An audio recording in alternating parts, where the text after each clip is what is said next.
बिस्मिल्लाहिर्रहमानिर्रहीम। अस्सलाम वालेकुम बच्चों, how are you? Hope all of you are safe, sound and happy at your homes. Today we are going to start our second lecture of home economics. आज हमने क्या पढ़ना है? हमने पढ़ना है फाइबर्स यानी रेशे। फाइबर्स जो हैं वो क्या होते हैं, रेशे क्या होते हैं? जो ये वो खाम माल होता है जिसकी तार से धागा बनाया जाता है। ये वो रॉ मटेरियल होता है। रॉ मटेरियल क्या होता है? खाम माल क्या होता है? ये वो बेसिक इंग्रेडिएंट होता है जिससे हमने कोई चीज़ बनानी होती है। यानी अगर हमने कुर्सी बनानी है तो उसके लिए रॉ मटेरियल क्या होगा? लकड़ी होगी।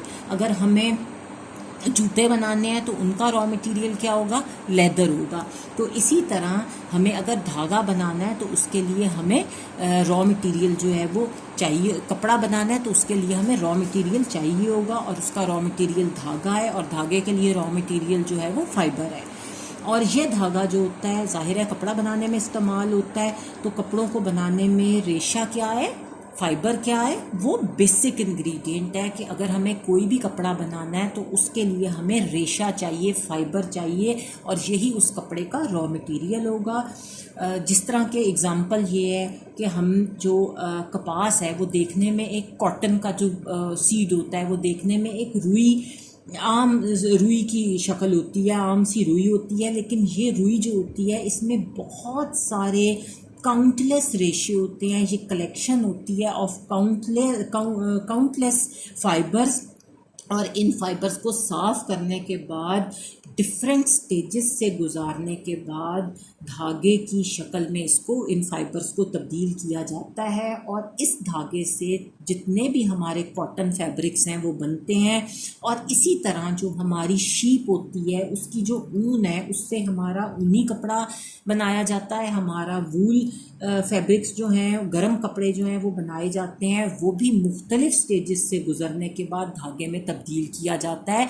शीप का जो वूल होता है वो भी एज इट इज़ नहीं हम पहन लेते, बल्कि उसको भी जो हमारी टेनरीज होती हैं उसमें उनको साफ़ किया जाता है, फिर उनको डिफरेंट कलर्स दिए जाते हैं, फिर उनको प्रोसेस किया जाता है, फिर उनको उनसे भी जो है वो धागा बनाया जाता है और उससे फिर गर्म कपड़े बनाए जाते हैं।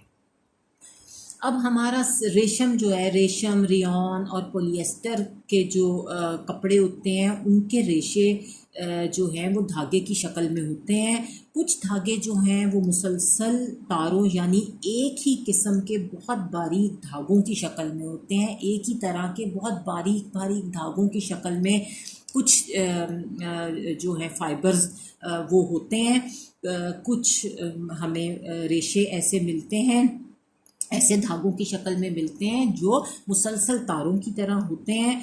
और धागा जो है वो दो किस्म का होता है। एक वो जो छोटे रेशों को काट कर बनाया जाता है, और दूसरा जो मुसलसल रेशा होता है। जो छोटे रेशों को फाइबर्स को काट कर बनाते हैं उसे हम स्पिन करना कहते हैं। उसे स्पिन करके हम धागा बनाते हैं। और दूसरा जो रेशा होता है वो फिलामेंट होता है जिसे हमें स्पिन करने की ज़रूरत नहीं पड़ती, वो बल्कि क्योंकि वो एक मुसलसल पूरा लंबा और जो मुसलसल रेशा होता है। अब रेशों की काइंड्स कितनी होती हैं?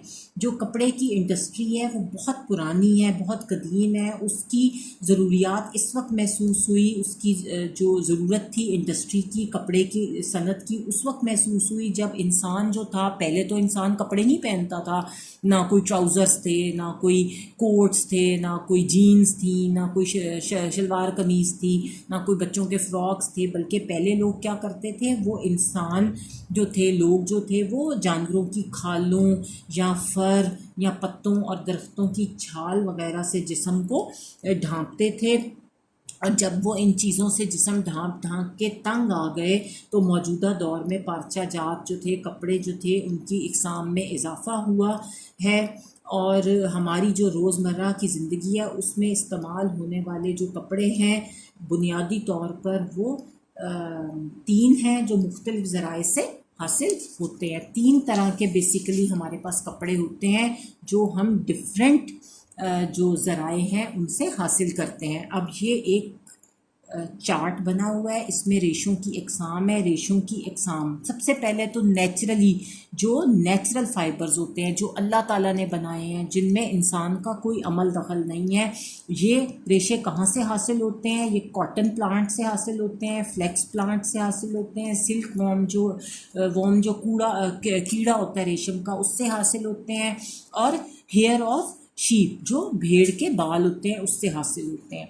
और इनसे जो कपड़ा बनता है उनके क्या नाम होते हैं? कॉटन, लिनन, रेशम और ऊन, वूल। ये सब कपड़े जो हैं ये उन रॉ मटेरियल से बनते हैं, उन रेशों से बनते हैं जो अल्लाह ताला ने हमें प्रोवाइड की हैं। इंसान का उसमें बनाने में कोई अमल दखल नहीं है, यह कुदरती तौर पर हमें मिलते हैं।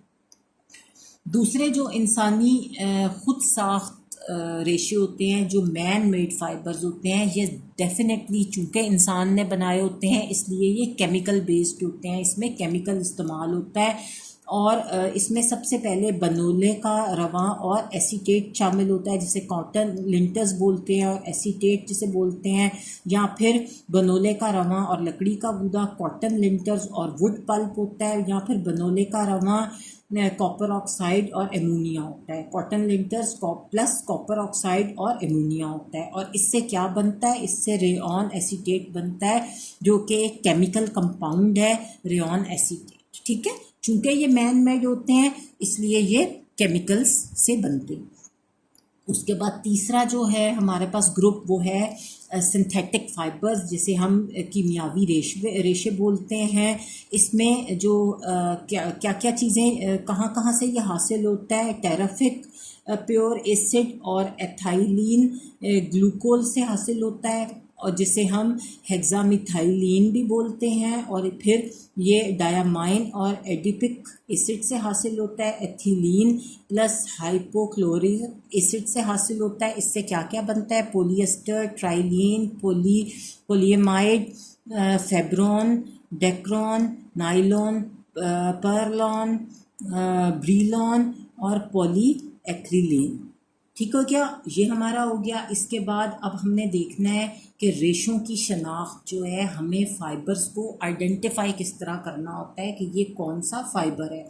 तो कपड़ों के जो फ़ाइबर्स होते हैं उनको आइडेंटिफाई करना बहुत ज़रूरी है, क्योंकि जो नए फ़ाइबर्स होते हैं उनकी दरियाफ्त से नए नए कपड़े बनते हैं। ज़ाहिर है आप एक ही चीज़ पहन पहन के क्यों चेंज आती है, क्यों हर साल नए प्रिंट्स आते हैं, क्यों नई कलेक्शंस आती हैं, क्यों लॉन्च होते हैं नए मॉडल डिज़ाइंस, क्यों नया प्रेट आता है, नई लॉन आती है, नई कॉटन आती है, नया गर्म सूट आते हैं।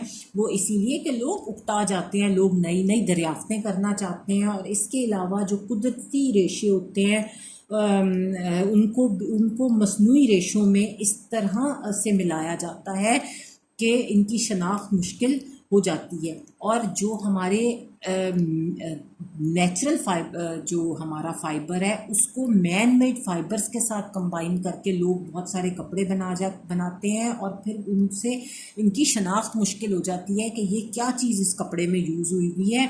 और कपड़ों के रेशों को अगर आपने पहचानना है तो उसके लिए आपके पास कुछ तरीके हैं, जिसमें महसूस करने के अमल से आप कपड़े को फील कर सकते हैं, फिर कपड़े को जला के चेक कर सकते हैं वो क्या है, फिर केमिकल टेस्ट है, उसके बाद थ्रेड ब्रेकिंग टेस्ट है, धागा तोड़ के चेक कर सकते हैं, माइक्रोस्कोपिक टेस्ट है जो हम खुर्दबीन से चेक कर सकते हैं कि ये कपड़ा क्या है। सबसे पहले हम किस तरह चेक करेंगे? हम चेक करेंगे महसूस करने के अमल से कपड़ों की शनाख्त, कि हम फील करके कैसे देख सकते हैं कि कपड़ा जो है उसकी क्या है, उसको कैसे आइडेंटिफाई कर सकते हैं। तो आम तौर पर कपड़ों को देखने और महसूस करने से कपड़ों की जो एपरेंट लुक होती है उसका अंदाज़ा लगाया जा सकता है। आप अगर लॉन का सूट पहन के आई हो तो मैं हाथ लगा के जो है वो बता सकती हूँ, महसूस कर सकती हूँ कि आपने अच्छी वाली लॉन पहनी हुई है या बुरी वाली लॉन पहनी हुई है या दरमियानी सी लॉन पहनी हुई है। इसी तरह जब कपड़े बनते हैं तो उसमें महसूस करने का मतलब ये होता है कि कपड़े पर हाथ लगाकर उंगली से चेक करके देखा जाए। आपने लॉन का सूट पहना, मैंने उससे ज़रा सा हाथ लगा के चेक किया और फील किया कि आपने बड़ी फ़ाइन लॉन पहनी हुई है। अगर उंगली की जो मूवमेंट है इस हिस्से पर रहे आप कपड़ा चेक कर रहे हो और आपकी उंगलियां जो हैं वो आपके कपड़े के ऊपर रहें और उसी हिस्से पर रहें जिस पर आपने रखा है, और कपड़ा आपको गर्म लगे तो इससे पता चलेगा कि कपड़ा जो है वो ऊनी है, गर्म है। अगर आपका हाथ को गर्माई फील होगी, क्योंकि ऊनी कपड़ा जो है वो जो गर्माई है उसको शिफ्ट नहीं करता, मुंतकिल नहीं करता, लेकिन जो कॉटन का कपड़ा होता है वो आपको गर्माई फील नहीं होने देता, वो गर्माई को शिफ्ट कर देता है, जिसकी वजह से ठंडक महसूस होती है। इसीलिए लोग गर्मियों में लॉन पहनते हैं, कॉटन पहनते हैं। और मुख्तलिफ कपड़ों को महसूस करने के अमल से किस तरह आइडेंटिफाई होता है कपड़ा, तो कपड़ा कौन सा, सूती कपड़ा जो है वो छूने पर लचकदार नहीं होता और ठंडक का एहसास देता है। ठीक है, जब आप कॉटन के कपड़े को हाथ लगाते हैं तो वो उसमें रिंकल नहीं आती, उसमें लचक नहीं आती, जिस तरह सिल्क जो है वो फॉल करती है, वो फॉल नहीं करता और वो आपको ठंडक का एहसास देता है। लिनन जो है वो छूने पर लचकदार होता है, लिनन को हाथ लगाओ तो फ्लेक्सिबल होता है, ठंडा होता है, और वो भी सूती कपड़े के मुकाबले में जो है वो ज़्यादा हमवार लगता है। उसके बाद ऊनी कपड़ा जो है, गर्म कपड़ा जो है, उसकी जो अपीयरेंस होगी वो थोड़ी सी रफ होगी और गर्मी का एहसास दिलाएगी। और रेयॉन जो है वो छूने पर नरम होता है, रेयॉन बहुत नरम होता है लेकिन रेशम के मुकाबले में भारी होता है बहुत ज़्यादा। और पोलिएस्टर जो है वो मुलायम होता है, नरम होता है और रेशम की तरह होता है। और नायलॉन जो है वो गर्म महसूस होता है और इसकी जो हरारत है उसे आगे मुंतकिल नहीं होती और छूने पर चिकना होता है।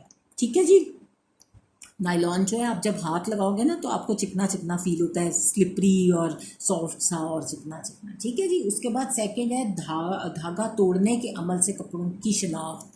आप जब कपड़े का धागा तोड़ते हो तो आपको उससे भी पता लग जाता है कि कपड़ा जो है वो कॉटन का है, रेयॉन का है, सिल्क है या गरम है। क्योंकि कॉटन जो होती है वो बड़े आराम से टूट जाती है, सिल्क जो है वो इतने आराम से नहीं टूटती, रेयॉन काफ़ी मुश्किल से टूटती है। तो इससे भी हम कपड़े का अंदाज़ा लगा लेते हैं, आइडेंटिफाई कर लेते हैं कपड़े को।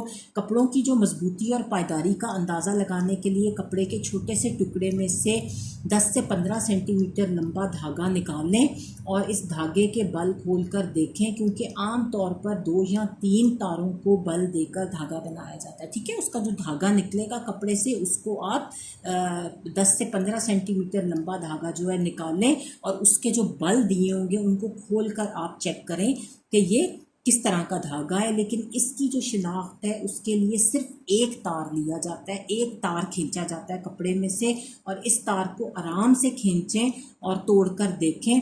मुख्तलिफ कपड़ों के धागों की शक्ल जो है तोड़ने पर दर्ज झेल होगी। ठीक है, कपड़े से आप एक धागा निकालें तो उस धागे को आप चेक करें कि उसको कितने बल दिए हुए हैं, खोल के देखें और उसकी स्ट्रेंथ का अंदाज़ा भी आप उस धागे की तार से कर सकते हैं और एक ही तार निकालनी है। अब जी कॉटन जो है वो सिरे से आगे से ब्रश की तरह मुंतशिर होते हैं। कॉटन का जो धागा है वो आप देखेंगे कि उसका जो कॉर्नर है वो ऐसे हो जाएगा धागा जैसे ब्रश की तरह हो जाता है, वो उसके धागे बिखर जाएंगे। फिर लिनन है, कॉटन के मुकाबले में ज़्यादा ज़ोर से टूटता है और सिरे सीधे लंबे और थोड़े से चमकीले होते हैं। ठीक है, उसके ब्रश की तरह होते हैं, इसके सीधे लंबे और चमकीले होते हैं। फिर ऊनी कपड़ा है, लचक से टूटता है और धागे की सतह खुरदरी होती है, धागा ऊनी कपड़े का खुरदरा होता है। फिर रेयॉन है, आसानी से टूटता है और दूसरे जो सिरा है उसकी जो सिरे दरख्त की शाखों की तरह नज़र आते हैं, उसका जो सिरा है वो हमें रूट्स की तरह, शाखों की तरह नज़र आता है। और जो रेशम है वो ज़्यादा ज़ोर से टूटता है और सिरे उंधे और चमकदार होते हैं। ठीक है, बहुत फाइन इसका एंड होता है, सिरा होता है और चमकीला होता है।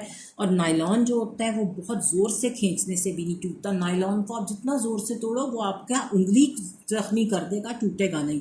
इसी तरह पोलिएस्टर जो है वो ज़ोर से खींचने से भी नहीं टूटता। पोलिएस्टर को भी टेस्ट करने का तरीका है कि वो टूटता नहीं। फिर जलाने के अमल से कपड़ों की शिनाख्त, फिर कपड़ों को जलाकर भी चेक किया जाता है कि कपड़ा जो है वो उसकी क्या वो उसको किस तरह आइडेंटिफाई किया जा सकता है जला के। कपड़ों की जो शिनाख्त है उसके लिए काफ़ी हद तक काबिल एतमाद जो तरीका है वो ये है कि उसे जला के चेक किया जाए। इस अमल के लिए कपड़े के छोटे से टुकड़े को जलाया जाता है, लेकिन अगर कपड़े के ताने बाने में बुनाई में मुख्तलिफ रेशों के तार लगे हों, डिफरेंट फ़ाइबर्स यूज़ हुए हों, एक तरह का फ़ाइबर ना हो, तो ये तार अलग अलग निकल कर जलाए जाते हैं।